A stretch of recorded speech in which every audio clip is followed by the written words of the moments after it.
Fair fighting rule number 3, no cussing. This rule is a little bit trickier than the others. It seems like in this day and age, cussing is pretty pervasive. Some movies and TV shows seem to go out of their way to have their characters cussing for no apparent reason.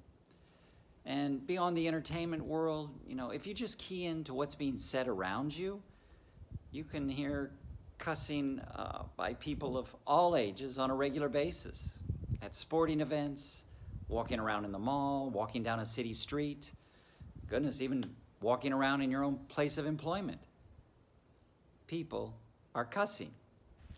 Because cussing is so commonplace, you might question the rationale for the rule.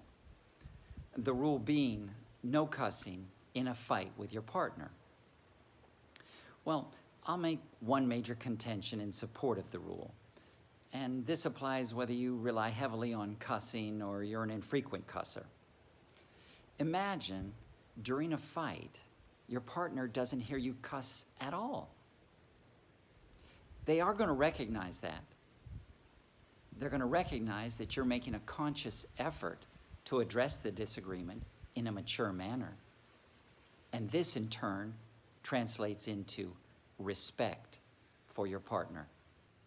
And don't give some lame excuse like, oh, I can't stop cussing. That's just the way I am. It's my habit. That's the way I talk. Or drone on and on about how you can't make this relatively small adjustment in your life.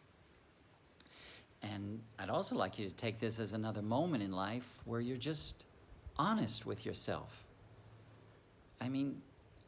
You're fully aware of when you do and don't cuss.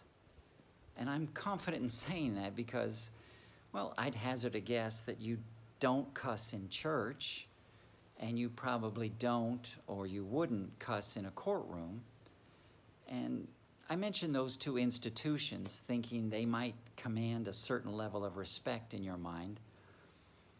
Well, I'm here to argue that your marriage, your partnership, is also an institution, and it demands at least that same level of respect, especially in a fight.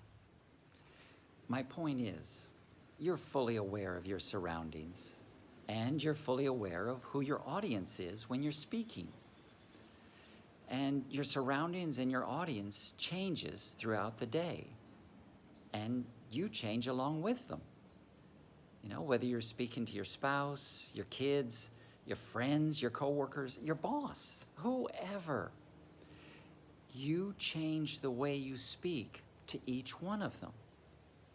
So don't tell yourself, don't tell anyone that you can't change your cussing habits, because you can, and you already do.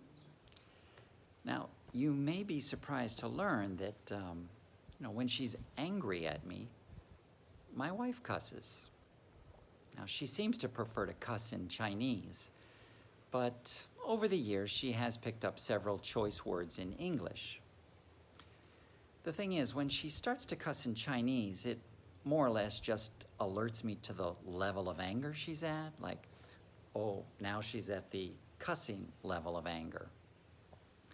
But when she tries to cuss in English, it more or less just makes me smile. I guess that's because she's got this beautiful Chinese accent, and then she'll put emphasis on another part of the word. So by the time it comes out of her mouth, it doesn't even sound like a cuss word. It just comes out sounding funny to me. From a personal standpoint, I'm not really too much into cussing. I can probably attribute that to a couple of reasons. One, my parents.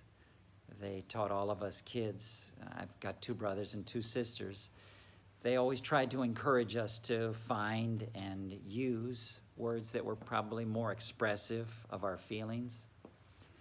And the other reason I'm not into cussing too much is, when I think back, it was probably in elementary school that I first started hearing cuss words, and when I tried to use them, it didn't seem to come out right. I didn't think I was very good at it.